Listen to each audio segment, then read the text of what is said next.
What happens when America's most storied political dynasty produces its most controversial heir? Robert F. Kennedy Jr., son of a martyred father, nephew of a legendary president, has traveled a path no one could have predicted.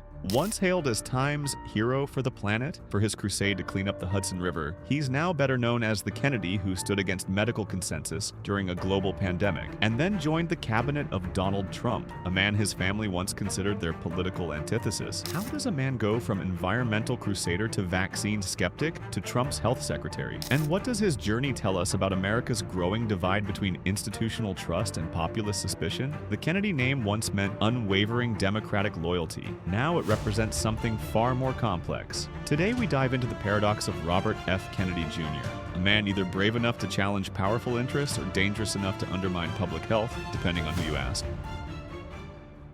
Born January 17, 1954, Bobby Jr.'s childhood read like American royalty. Summers sailing at Hyannis Port, winters skiing in Aspen, always in the shadow of his charismatic father and uncle. But tragedy would define his youth just as profoundly as privilege. In 1963, 11-year-old Bobby watched as his uncle, President John F. Kennedy, was assassinated in Dallas. Then, unthinkably, in 1968, his father met the same fate while campaigning for president in Los Angeles. Bobby was just 14. Imagine being a teenager, grieving your father's assassination while the entire nation watched. The Kennedy siblings were left to grow up under the weight of impossible expectations and public scrutiny. As the third of 11 children, Bobby had to find his own path. While many expected him to follow directly in his father's political footsteps, he initially chose a different route, one that would establish him as more than just another Kennedy, but as a fighter with his own cause. Those early years weren't always easy. Friends describe a young man grappling with his family's legacy, sometimes rebelling against it, other times embracing it.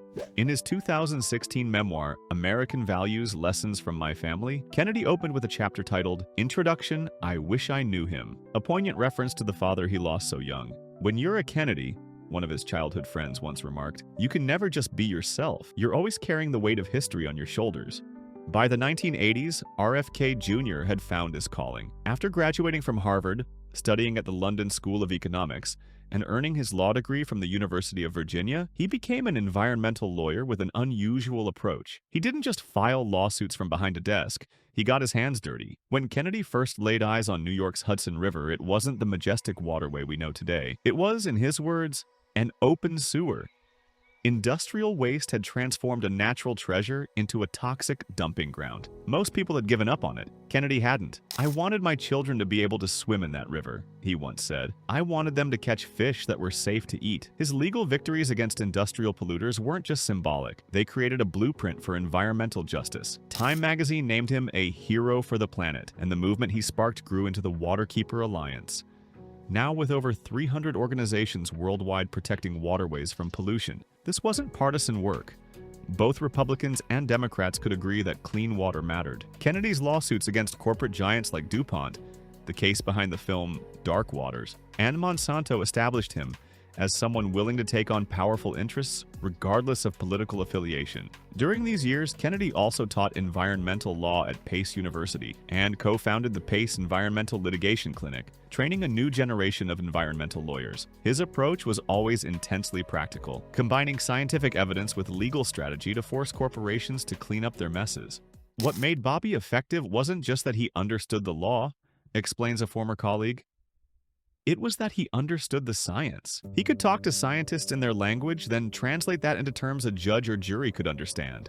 In 2005, Kennedy published Crimes Against Nature, a searing indictment of corporate polluters and the politicians who protected them. The book became a bestseller and cemented his reputation as an environmental crusader willing to challenge both government and industry. But somewhere along this journey of fighting chemical companies and investigating toxins, Kennedy's focus began to shift. His interest in environmental toxins evolved into concerns about what children were being exposed to in medicines and vaccines. "I started asking questions that made powerful people uncomfortable," Kennedy has explained. When you follow the science wherever it leads, sometimes you end up in places that challenge the establishment. By the early 2000s, Kennedy was diving into vaccine research, and what began as inquiry soon turned to advocacy that alarmed public health officials. In 2005, he published an article suggesting a link between vaccines and autism, a connection that the scientific community had already thoroughly investigated and dismissed. While Kennedy maintained he was simply asking for better safety studies, his rhetoric sometimes went further. On a podcast, he even made the sweeping claim that there's no vaccine that is safe and effective, a statement that contradicts decades of global health data showing vaccines have saved millions of lives. In 2016, Kennedy founded Children's Health Defense, an organization focused on what he described as a childhood epidemic of chronic illnesses. The group quickly became known for spreading skepticism about vaccines and challenging mainstream medical consensus. What we're seeing, Kennedy would argue at rallies and in interviews, is a generation of children sicker than their parents were. More autism, more ADHD, more allergies, more diabetes. Something is causing this, and we need to ask hard questions. Yet medical experts consistently push back. Dr. Michael Osterholm, director of a leading infectious disease research center, explains, vaccines have virtually eradicated diseases like smallpox, polio, measles, and many others. They undergo rigorous safety testing before approval and continued monitoring afterward. Dr. Osterholm uses a practical analogy. Vaccines are like seatbelts. Yes, in very rare cases, a seatbelt might cause an injury. But we don't abandon seatbelts because the data shows they save far more lives than they risk. In 2019, something unprecedented happened. Members of the Kennedy family, his own siblings and niece, published an article titled, "RFK Jr. is our brother and uncle. He's wrong about vaccines." The public family rebuke was stunning. In their words, Bobby is one of the great champions of the environment. However, on vaccines, he is wrong. Imagine having your family criticize you so publicly. For Kennedy, this wasn't just a political disagreement. It was personal heartbreak, playing out in national headlines. The complexity of Kennedy's family life extends beyond this public disagreement. A father of 7 children from 3 marriages, he has maintained close relationships with his kids despite the political controversies. In 2014, he married actress Cheryl Hines, bringing a touch of Hollywood to the Kennedy political legacy. The Kennedy name comes with expectations, he once reflected during a rare personal interview.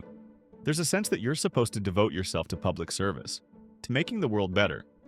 I've tried to honor that, even when my path hasn't been what people expected. Yet, Kennedy persisted in his health advocacy, convinced he was fighting for truth against powerful pharmaceutical interests. His supporters saw him as courageous. His critics, including many scientists, saw dangerous misinformation that could cost lives if people refused vaccines based on unfounded fears.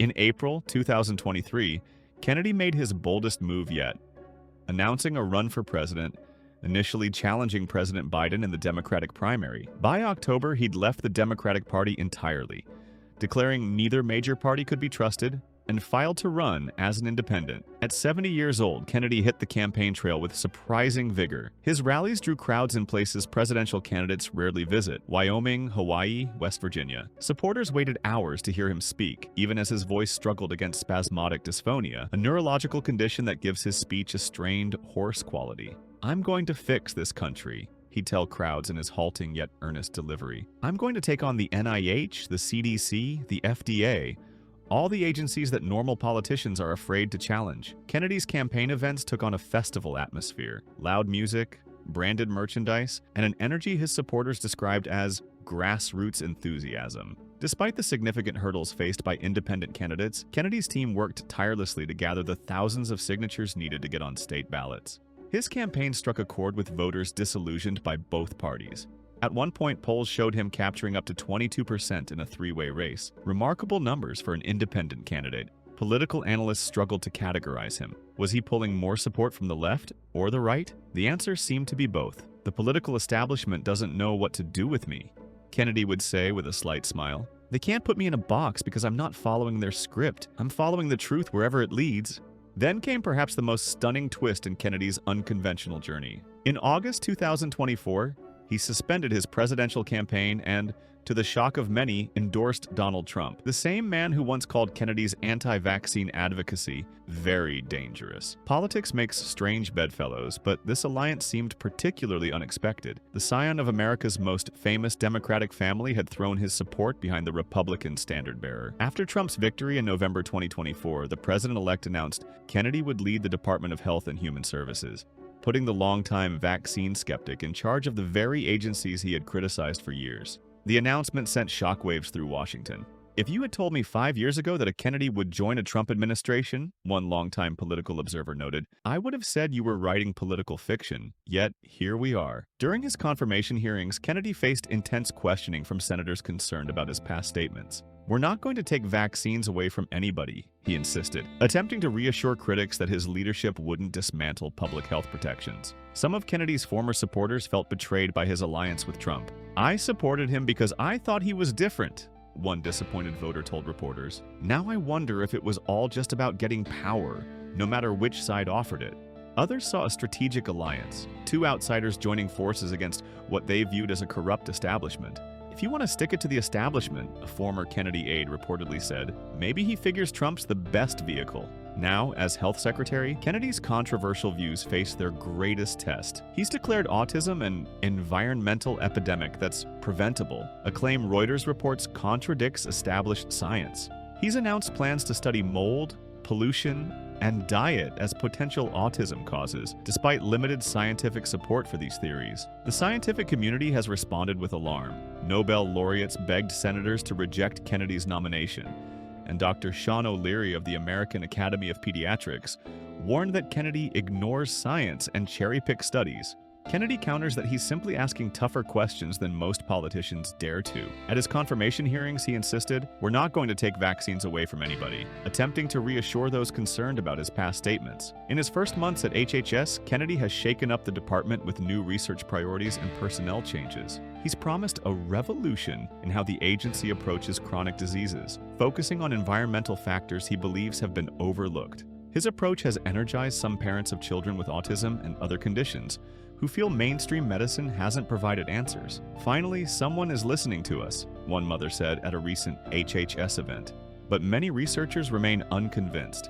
Secretary Kennedy is ignoring decades of genetic research on autism, says one prominent researcher. His insistence that genes don't cause epidemics oversimplifies a complex condition with multiple causes. Behind the controversy is a man shaped by extraordinary circumstances, growing up in the shadow of assassinated heroes, carrying the weight of the Kennedy name, and developing his own fierce commitment to fighting powerful interests. His supporters see him as fearlessly pursuing truth, regardless of where it leads. His critics see dangerous misinformation that could undermine vital public health efforts. What's undeniable is his passion. When Kennedy speaks about cleaning rivers or challenging corporate power, there's an intensity that transcends typical political rhetoric. It's the fervor of someone who believes deeply in his cause, even if that cause has evolved in ways that alarm many experts. Those who know Kennedy personally describe a complex man, warm and engaging in private, sometimes fiery in public. His neurological condition, which affects his voice but not his mind, has perhaps added to his image as an outsider battling against the odds. I've never been afraid of being unpopular, Kennedy once said. My father taught me that moral courage sometimes means standing alone. That willingness to stand alone has defined his career, from lonely battles against polluters to his controversial positions on vaccines and now his leadership of a federal department, where many career scientists disagree with his views. Robert F. Kennedy Jr.'s story forces us to confront uncomfortable questions. Can someone be right about some issues and dangerously wrong about others? Should we trust establishment experts, or is skepticism sometimes justified? And how do we navigate a world where truth seems increasingly subjective? As one young supporter waiting to see Kennedy in Las Vegas put it, he's opened the eyes of many who heard things on podcasts and social media, but didn't know what to believe. Critics respond that in matters of public health, hearsay is not science. Throughout history, Kennedy often tells audiences, every transformative figure was first dismissed as a dangerous radical, then they were attacked, and finally their ideas became self-evident truths. Is Kennedy such a transformative figure, or is he, as his critics suggest, promoting dangerous ideas that could set back public health? Whether you see him as an environmental hero, a dangerous contrarian, or something in between, Robert F. Kennedy Jr. represents America's growing divide between institutional trust and populist suspicion. His journey from liberal environmental icon to Trump cabinet member illustrates how our traditional political categories are breaking down in real time. As Kennedy himself might put it, the question isn't whether I'm right or wrong on every issue. The question is whether we're willing to challenge powerful interests and ask difficult questions. The Kennedy paradox continues, and with it, our national conversation about who we can trust and why.